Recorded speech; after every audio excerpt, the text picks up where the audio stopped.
नमस्कार दोस्तों, अब तक न्यूज में आपका स्वागत है। मित्रों, वैसे तो राजनीति के बारे में अनुमान लगाना कई बार मुश्किल होता है। सत्ता सबको चाहिए और उसके लिए कोई भी कुछ भी करने को तैयार रहता है।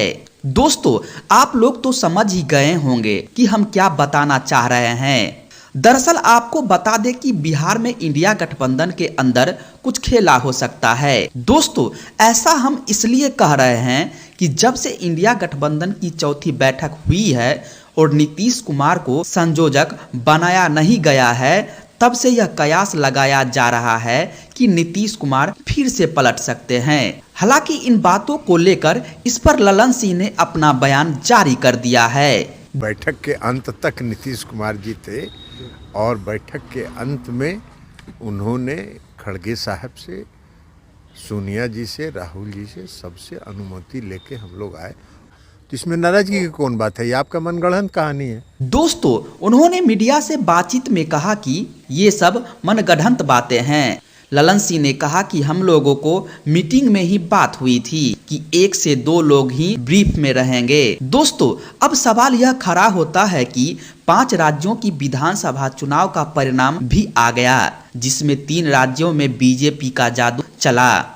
दोस्तों, वैसे तो 5 राज्यों की विधानसभा चुनाव के समीकरण को समझा जाए तो इस विधानसभा चुनाव के अनुसार जनता परिवर्तन चाहती है, लेकिन इधर 5 राज्यों के विधानसभा चुनाव की रिजल्ट ने 2024 के लोकसभा चुनाव से पहले विपक्षी दलों को एकजुट होने के लिए मजबूर कर दिया।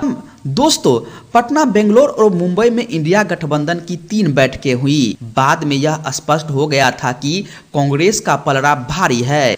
अन्य दलों के नेता सोच रहे थे कि लोकसभा चुनाव के लिए सीट बंटवारे की बातचीत में कांग्रेस का दबदबा रहेगा, लेकिन ठीक इसका उल्टा हो गया। इस बीच 3 राज्यों की हार ने कांग्रेस की स्थिति को कमजोर कर दी। दरअसल आपको बता दें कि जब नीतीश कुमार 19 दिसंबर को नई दिल्ली में हुई चौथी बैठक से वो खाली हाथ वापस लौट गए हैं, तब से लोगों के द्वारा कयास लगाया जा रहा है कि नीतीश कुमार परिस्थितियों के अनुसार अपना लक्ष्य बदल लेते हैं। लेकिन इस बार उनके लिए बहुत देर हो चुकी है। उन्हें कम से कम लोकसभा चुनाव तक इंडिया गुट के साथ रहना होगा। हालांकि सियासी जानकारों के द्वारा स्पष्ट है कि नीतीश कुमार अभी भी मानते हैं कि उन्हें इंडिया ब्लॉक की चौथी बैठक से वांछित परिणाम नहीं मिला है। वो राजद और कांग्रेस के साथ कड़ी सौदेबाजी करेंगे। सूत्रों ने कहा कि कांग्रेस के वरिष्ठ नेता राहुल गांधी ने इंडिया ब्लॉक की चौथी बैठक के बाद नीतीश कुमार से फोन पर बात की, लेकिन बातचीत का विषय सामने नहीं आया। वहीं अब अटल बिहारी वाजपेयी के जयंती पर इंडिया गठबंधन और जनता दल यूनाइटेड के अंदर चल रहे विवादों को लेकर बिहार के मुख्यमंत्री नीतीश कुमार ने चुप्पी तोड़ी है। तो सब लोगों का राय है। कितना ज्यादा हमको सब प्रेम करता था, मान तरफ से कुछ बुलवाया जाता है तो ये गड़बड़ है, तो वो है, तो ये हो रहा है, तो इसलिए हम आजकल नहीं कुछ बोल। आज हम ऐसे बोल रहे हैं। अरे हमारा बात सुन लीजिए, आप लोगों के प्रति मेरी इज्जत, यही हम कहते हैं, हम कुछ नहीं हमारा कहा गया सर, आप नाराज एक बात गलत नहीं भाई, गलत है। हम जरा उन्होंने कहा है कि इंडिया गठबंधन बैठक से कोई नाराजगी नहीं है, हमारी कोई इच्छा नहीं है। हमारी इच्छा है कि सब एकजुट हो, हम जरा भी नाराज नहीं है। दोस्तों, वह पाटलिपुत्र अटल पार्क में अटल बिहारी वाजपेयी की जयंती पर आयोजित कार्यक्रम में शामिल हुए थे।